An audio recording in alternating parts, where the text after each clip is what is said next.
এর উপরে পুঙ্খানুপুঙ্খানুভাবে আমল করে দিয়েছেন হযরতে আব্দুল্লাহ যুলবাজাদাইন রাদিয়াল্লাহু তাআলা আনহু।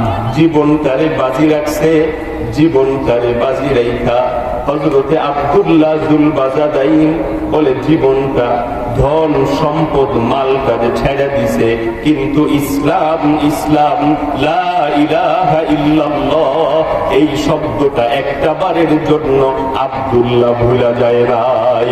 হযরতে আব্দুল্লাহ যুলবাজাদাইন রাদিয়াল্লাহু তাআলা আনহু বলে জীবন ঈমানদারের জীবন মরণ সব হবে কার জন্য বলেন? আল্লাহর জন্য। আল্লাহর জন্য হবে, কোন মানুষকে দেখানোর জন্য নয়, কোন মানুষের সন্তুষ্টি অর্জনে নয়, বলে একান্ত আল্লাহর সন্তুষ্টি অর্জনে। হযরতে আব্দুল্লাহ যুলবাজাদাইন রাদিয়াল্লাহু তাআলা আনহু চাচার বাসায় চাচার অধীনস্থ অবস্থান করতেছে। চাচার বাড়িতে কাজ করে, বাবা নাই আব্দুল্লাহ। বলে খাবে কোথায়? চাচা একটু বাড়িতে জায়গা দিছে। বলে আমার বাড়িতে শুধু এইভাবে বসে বসে খাওয়া যাবে না, একটা কর্ম তোমাকে করা লাগবে, একটা কাজ তোমাকে করা লাগবে। বলে আমার বাড়িটা দেখাশোনা করবা আব্দুল্লাহ, আমার বকরি ভেড়াগুলো মাঠে চড়াইবা, সকাল বেলায় নিয়ে যাবা, ঘাস খাওয়া শেষ হলে বিকেল বেলায় বাড়ি ফিরে আনবা। যদি এইভাবে কাজ করতে পারো, আমি চাচা তুমি আব্দুল্লাহরে 3 বেলা দিনে 3 বেলা খাবারের ব্যবস্থা আমি করে দিব। এইভাবে এক এক করে করে হযরতে আব্দুল্লাহ যুলবাজাদাইন রাদিয়াল্লাহু তাআলা আনহু একের পর এক চাচার বাড়িতে কাজ করে, আর চাচা তারে খাবার দেয়, চাচা তারে পোশাক দেয়, চাচা তার খাবারের ব্যবস্থা করে। পাপ থেকে নিয়ে মাথা পর্যন্ত যেখানে যা লাগে চাচা করে দেয়, চাচার টাকায় হয়। একদিন কেমনে যেন হযরতে আব্দুল্লাহ যুলবাজাদাইন রাদিয়াল্লাহু তাআলা আনহুর কানে এই আওয়াজ এসে পৌঁছায় গেল, বলে লা ইলাহা ইল্লাল্লাহ, লা ইলাহা ইল্লাল্লাহ মুহাম্মাদুর রাসূলুল্লাহ। এই আওয়াজটা যখন আব্দুল্লাহর কানে পৌঁছায় গেছে, আব্দুল্লাহ মনে মনে চিন্তা করে আওয়াজটা তো বড় মজার। বলে আওয়াজটা না কত ভালো লাগে। বলে আওয়াজটা কোত্থেকে আসে? বলে মুহাম্মাদুর রাসূলুল্লাহ। ইনিকে তাকে দেখতে চাই, তাকে চিনতে চাই, তার কাছে যেতে চাই, তার হাতে হাত রাখতে চাই। চাচারে গিয়া বলে, ও চাচা আমার, কেমন যেন একটা আওয়াজ আমার কলিজায় নাড়া দেয়, আমার মনটারে নাড়া দেয়। চাচা ডাক দিয়া বলে, কোন আওয়াজ? বলে লা ইলাহা ইল্লাল্লাহ, লা ইলাহা ইল্লাল্লাহ মুহাম্মাদুর রাসূলুল্লাহ। চাচা বলে, আব্দুল্লাহ সাবধান হয়ে যাও, সাবধান হয়ে যাও। যদি সেই মুহাম্মাদুর রাসূলুল্লাহ সাল্লাল্লাহু আলাইহি ওয়াসাল্লামের কাছে যদি যেতে চাও রে আব্দুল্লাহ, তাহলে আমার বাড়িতে আর জায়গা হবে না। বলে চাচা বাড়িতে জায়গা দিবে না। বলে যদি তিনি জায়গা করে নিতে চায় রাসূলের দরবারে। আব্দুল্লাহ বলে, ও চাচা আমার, যদি আপনি জায়গা না দেন তবু আমি যাব পয়গম্বরের কাছে, আমার মন আর এখানে স্থির হচ্ছে না। ও চাচা আমার, কেমন যেন আমার মনটা ব্যাকুল হয়ে গেছে, পয়গম্বরের কাছে গিয়া দাঁড়াবো, পয়গম্বরের মজলিসে গিয়া হাজিরা দিতে চাই। চাচা ডাক দিয়া বলে, যাইবা ঠিক, কিন্তু তোমার দায়িত্বে আমার যেই বকরি ভেড়াগুলো ছিল আমারে বুঝাইয়া দিয়া যাও। আব্দুল্লাহ বুঝাইয়া দিছে। যাবে কোথায় বলেন? পয়গম্বরের মজলিসে, পয়গম্বরের হাতে হাত দিবে গিয়া। বকরি ভেড়াগুলো যখন আব্দুল্লাহ বুঝাইয়া দেয়, এবার আব্দুল্লাহ বলে, ও চাচা আমার, রওনা করলাম পয়গম্বরের দিকে, পয়গম্বরের কাছে যাওয়ার জন্য রওনা করলাম। ওই পাষাণ হৃদয়ের বেঈমান চাচা আব্দুল্লাহকে ডাক দিয়া বলে, ও আব্দুল্লাহ, তোমার গায়ে যেই পোশাক রয়েছে এই পোশাকগুলো আমার টাকায় কিনা, মুহাম্মদের দরবারে যাইবা, আমার টাকায় কিনা পোশাকগুলো খুলে রেখে। হযরতে আব্দুল্লাহ যুলবাজাদাইন রাদিয়াল্লাহু তাআলা আনহু কেমন ঈমানদার ছিলেন।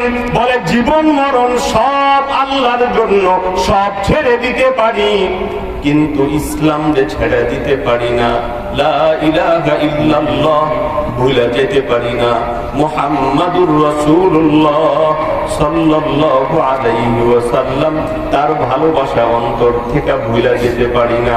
হযরতে আব্দুল্লাহ যুলবাজাদাইন রাদিয়াল্লাহু তাআলা বেঈমান চাচার কথায়, বেঈমান চাচার ভয়ে শরীরের পোশাকগুলো খুলে দিলেন।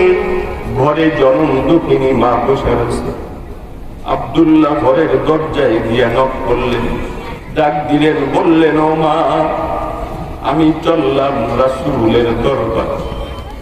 মা ঘরের দরজার এক ফাঁকা দিয়া তাকায় দেখে আব্দুল্লাহর গায়ে কোনো পোশাক নাই। মা ডাক দিয়া বলে, ও বাজার আমার, এমন হালতটা, এমন অবস্থাটা কেন তোমার? আব্দুল্লাহ বলে, ঈমান আনবো বইলা, রাসূলের দরবারে যাব বইলা, চাচা আমার গায়ের পোশাক গুলো খুলে রাখে। মা ডাক দিয়া বলে, আমার কাছে তেমন কোন পোশাক নাই, একটা সামান্য একটা কম্বল, একটা সামান্য একটা কাপড় রয়েছে রে আব্দুল্লাহ, এই ছিঁড়া কাপড়টা তুমি পরিধান করে নাও, সতর্কটা ঢাইকা নাও, কারণ যাইবা তো পয়গম্বরের দরবারে। আব্দুল্লাহ মায়ের কাছ থেকে পাওয়া সেই জীর্ণ শীর্ণ ছেঁড়া ভিড়া একটা কাপড় পয়রা পয়গম্বরের সেই মজলিসের দিকে হাঁটা দিলেন। এক পর্যায়ে পয়গম্বরের সেই মজলিসে যখন আব্দুল্লাহ গিয়া হাজির হয়ে গেলেন, পয়গম্বর দেখা বলে, তুমি কে, তুমি কে? বলে, আমি আব্দুল্লাহ। বলে, তোমার পোশাকের এই হালতটা? বলে, ইয়া রাসূলুল্লাহ, আপনার মজলিসে আসবো বললাম, আমার বেঈমান চাচা আমার সব পোশাক গুলো খুলে রেখেছে। আবার চাচা আমার পোশাক গায়ে দিয়ে আসতে দিবে না। শেষ পর্যন্ত পোশাকের অভাবে মায়ের দরজায় গিয়ে দাঁড়িয়েছিলাম। মায়ের কাছেও তেমন কোন পোশাক ছিল না। ইয়া রাসূলুল্লাহ, কোন রকম একটা পোশাক মা আমারে ধরায় দিছে, এই পোশাকটা পরে আপনার মজলিসে হাজিরা দিলাম। বলে, কেন আসছো? বলে, কেন আসছো রে আব্দুল্লাহ? আব্দুল্লাহ বলে, ও পয়গম্বর, কেমনে জানি আমার কানে আওয়াজ পৌঁছাইলা, ইলাহা ইল্লাল্লাহ, লা ইলাহা ইল্লাল্লাহ, এই শব্দটা শোনার পরে আমার মনটা তো আর মানে না। আজকে আপনাদেরকেও বইলা যেতে চাইলে ভাই, বাবারে ডাকলে অন্তরটা কলিজাটা ঠান্ডা হয়ে যায়। মারে যখন সন্তান মা বইলা ডাক দেয়, মা যখন সন্তানের ডাকে বাজান বলে সাড়া দেয়, বলে মায়ের কলিজাটাও যেমন ঠান্ডা হয়ে যায়, সন্তানের কলিজাটাও ঠান্ডা হয়ে যায়। মায়ের কলিজার সাথে সন্তানের কলিজার সাথে আল্লাহ মহাব্বত জুড়ে দিছেন। বলে, এর চাইতেও আরো হাজার লক্ষ কোটি গুণ বেশি মধুর। বলে, মা ডাকের চাইতেও হাজার লক্ষ কোটি গুণ বেশি মধুর, বাবা ডাকের চাইতেও হাজার লক্ষ কোটি গুণ বেশি মধুর একটা নাম রয়েছে রে ভাই। বলে, সেই নামটা আর অন্য কিছু নয়, সেই নামটা হলো আল্লাহ, সেই নামটা হলো লা ইলাহা ইল্লাল্লাহ। আব্দুল্লাহ রে বলে, ও আব্দুল্লাহ, কেন আসছো? আব্দুল্লাহ বলে, ইয়া রাসূলুল্লাহ, ইয়া হাবিবাল্লাহ, আপনি আমারে পড়ায়া দেন। বলেন আমার সাথে, লা ইলাহা ইল্লাল্লাহু মুহাম্মাদুর রাসূলুল্লাহ সাল্লাল্লাহু আলাইহি ওয়াসাল্লাম। বিটা বাড়ি সব ছেড়ে দিছে, সর্বশেষ পোশাক গুলো খুলে দিছে, তবুও পয়গম্বরকে ছাড়ে নাই, তবুও পয়গম্বরকে ভুলে যায় নাই। সব ত্যাগ স্বীকার করেও পয়গম্বরের দরবারে গিয়া আব্দুল্লাহ যুলবাজাদাইন হাজিরা দিয়া দিছে। এই হলো ঈমানদারের হালত রে ভাই। কিন্তু আজকে আমরা আছি কোথায়? আমাদের ঈমানটা আছে কোথায়? হযরতে আব্দুল্লাহ পরিপূর্ণ ইসলামে প্রবেশ করছে, আপাদমস্তক সব কিছু ইসলামে প্রবেশ করাইয়া দিছে, জান্নাতি মানুষ হইয়া দুনিয়া থেকে বিদায় নিয়েছে। আমরা ঈমান এনেছি বটে, কিন্তু আজও পর্যন্ত পরিপূর্ণ ইসলামে জীবন দিয়া, জান দিয়া, মাল দিয়া আজও পর্যন্ত পরিপূর্ণ ইসলামে প্রবেশ করতে পারি নাই। হুজুর চলে আসছেন।